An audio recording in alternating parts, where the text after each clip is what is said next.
Good afternoon, good morning, depending on where you are. My name is Professor Orata. We are continuing with our thermodynamic lectures. Today we want to look at the enthalpy-entropy graph, or what is called the Mollier diagram.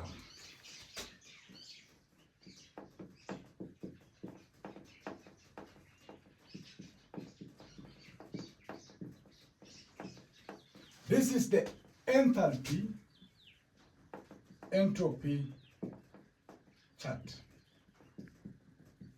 So what does that mean? We are already used to several axes. When you're dealing with PV work, you are dealing with pressure volume work, we've seen what it is. We have dealt with the Rankine cycle and the likes. We have been on the temperature entropy matrix. Today we will be in the enthalpy entropy matrix.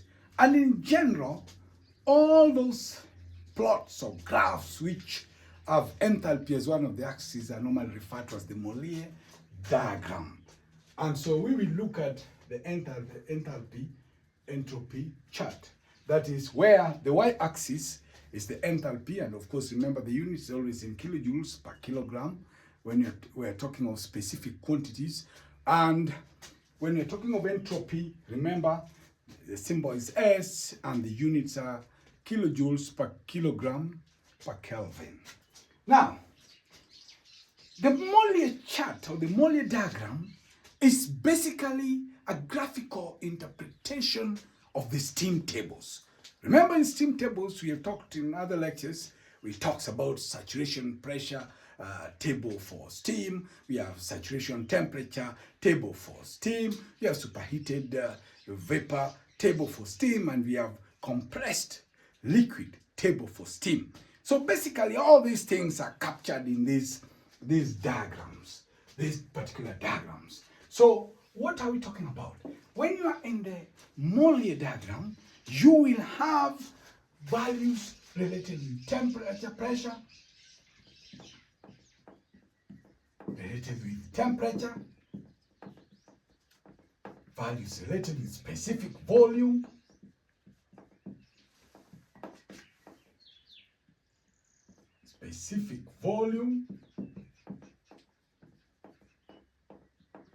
and dryness fraction.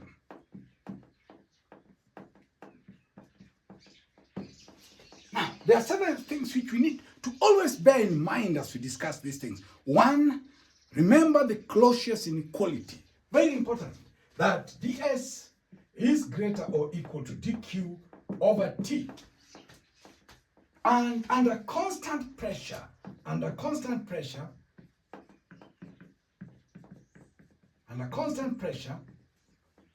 dqp, heat transferred under constant pressure, and remember heat is a thermochemical observable. When heat is transferred at constant pressure, it gives you the change in enthalpy, dH. And so, under constant pressure, this ds is greater or equal to dH over T. And so remember that when we are talking about the enthalpy action, we are talking about heat. Very important to remember some of these things. Now, number two, I want you to remember dryness fraction.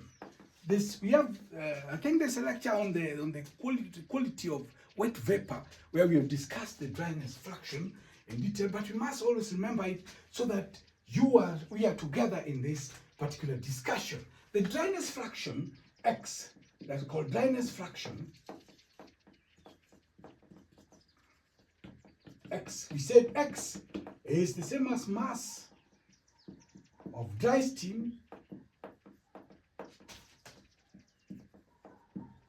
over mass of dry steam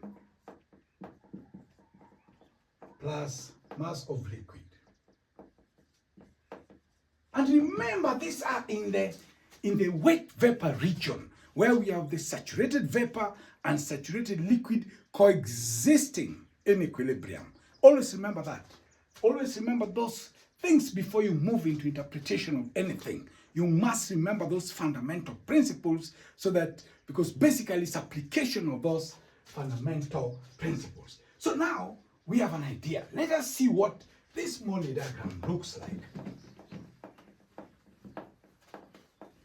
And in certain cases, you will find that it's referred to as psychrometric chart. Not psychrometric chart. And those have to do with the physical property. If you have to do a little of symmetry, rotate and look and see, and then you will see that the Mollier diagram values, chart values are basically very closely resembling what's in the psychrometric chart. And these have to deal, basically these have to deal with studies on physical properties and of gas, vapor, and so forth.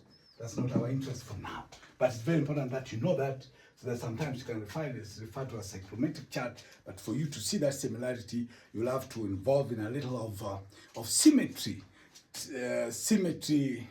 gymnastics, so that you're able to see how they look alike, or how they are the similarity. Now, let us just look at the Mollier diagram now. That's the enthalpy chart. So we have the enthalpy, entropy. And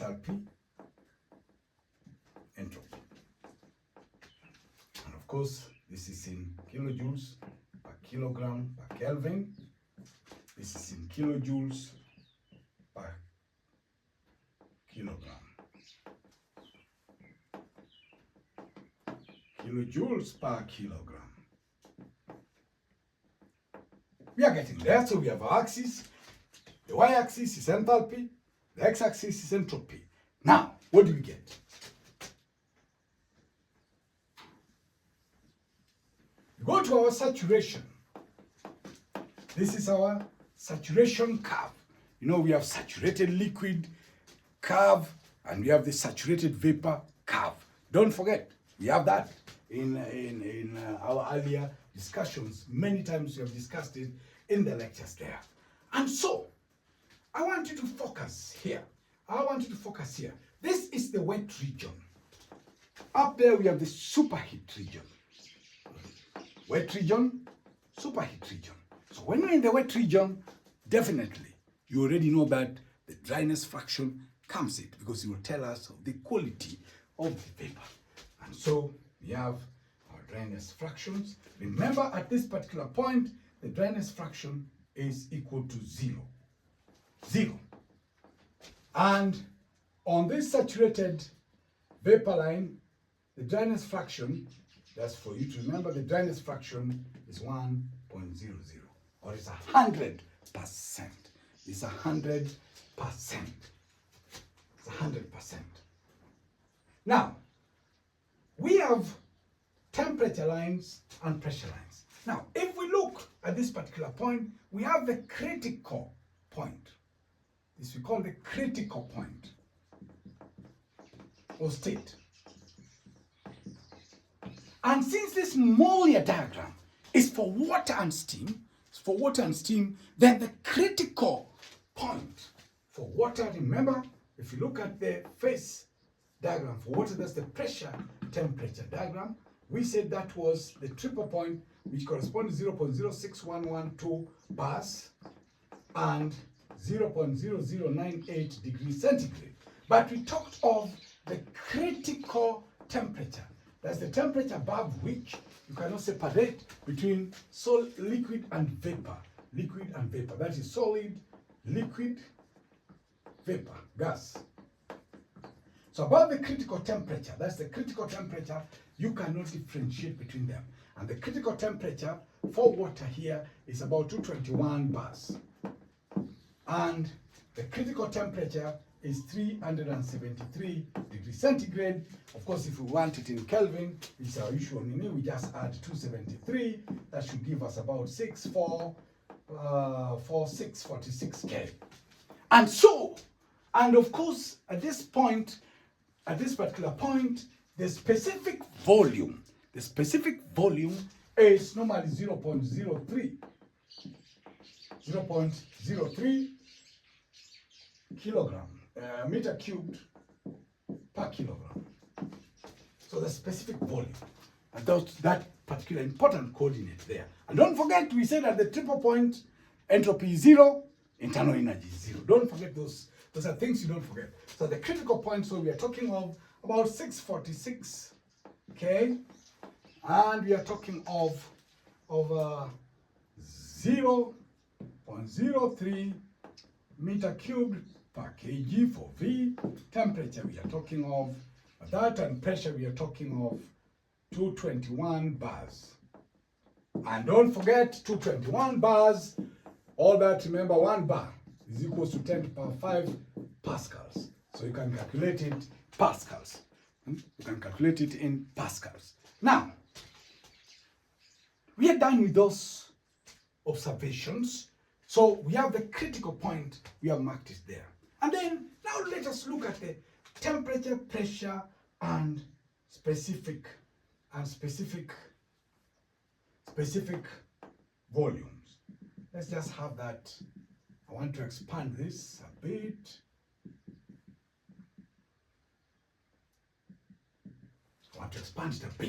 Now, in this Mollier or entropy matrix, the pressures range from 0.01 bar to 1,000 bars. So I want to do a quadrant to allow us to just be able to get this thing clearly. Let's have this quadrant here. Let's say we have that quadrant here. Think of it, that's quadrant there. So in terms of pressure ranges from 0.01 bar to 1,000. Of course, these are constant pressure lines. They are drawn. These are constant pressure lines. They are drawn. They are drawn there. They are constant pressure lines. Constant pressure lines. There are many. I'm not able to do them. They are constant pressure line, constant temperature line, and of course constant pressure line and constant temperature lines in the wet region. We say this is the superheat region. This is the wet region, where we have the saturated liquid and vapor coexisting in equilibrium. In the wet region, the temperature and pressure lines coincide. They coincide. So let us look at this small quadrant we have blown up here to make us understand the things better. So there are all these lines. There's a temperature line, pressure line, and the specific volume lines. So it's ranging from 0.01 to 1,000 bars. So we can say that pressure is increasing in this direction. Increasing. And what do you expect? Think about it in terms of specific volumes. You know Boyle's law? Pressure is inversely proportional to volume. So as pressure increases, volume decreases. So we expect the specific volumes, V, to decrease or to increase in that direction. Specific volume increasing.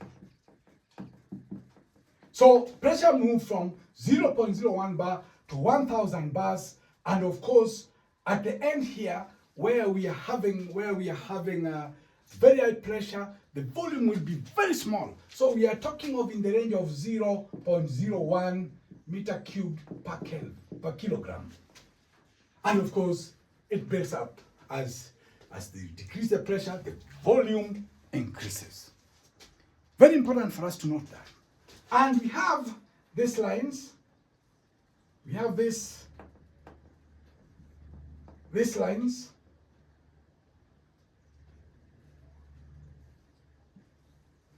Which, like we have said, for the dryness fraction on the saturated vapor curve, it is 1. It is 1.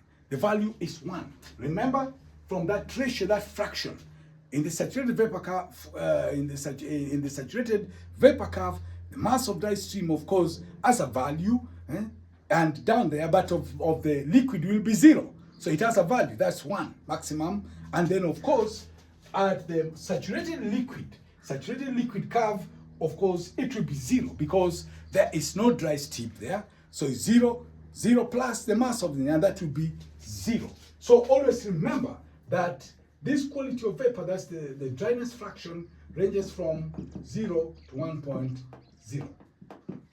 Always remember that. Always remember that. Now that we have that, so we say that 0, let's say at this particular point, maybe x is 0.5, let's say maybe 0.7. Those are not drawn to scale. Those are just for us to understand what we are talking about. So to understand what we are talking about. So if you look at that, so we have those lines on. So the constant temperature lines, I said the constant pressure and temperature lines coincide in the wet region. But in the superheat region, they are different. So we are saying at this particular point, we have 100 degrees centigrade, and in fact, it normally ranges up to 800 degrees centigrade. The temperature maximum normally it's in the Mollier diagram, we are talking of about 800 degrees centigrade. Very important for us to note that particular value. So, we have talked of enthalpy, entropy axis. Enthalpy, entropy axis. So it means that we can have a line of constant entropy. And remember, go back to Rankine circle. We had temperature, entropy. And our Rankine circle,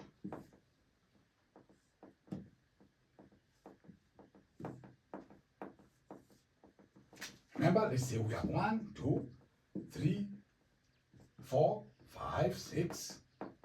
That's a Rankine circle. Now, this step here, remember we have the pump pumping there at high pressure, water into the boiler. The boiler, it is heated up to whatever quality of it can be total, be steam, or could be fractions given by the dryness fractions values. And then at point 3 now to 4, we are in the turbine. This is the boiler. Don't forget, we have the boiler, we have the pump, we have the condenser,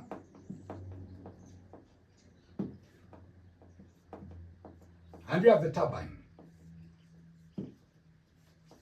That's the turbine. And that corresponds to that point there. That corresponds to that point there. That is the turbine. Now, there's work done in the turbine. This is an isentropic process.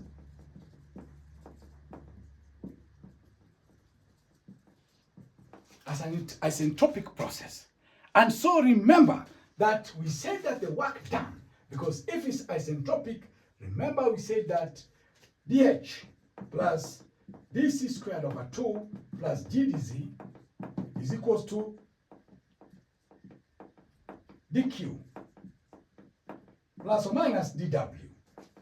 And if the kinetic energy is negligible, the potential energy, that's elevation from the dynamic level, does not change.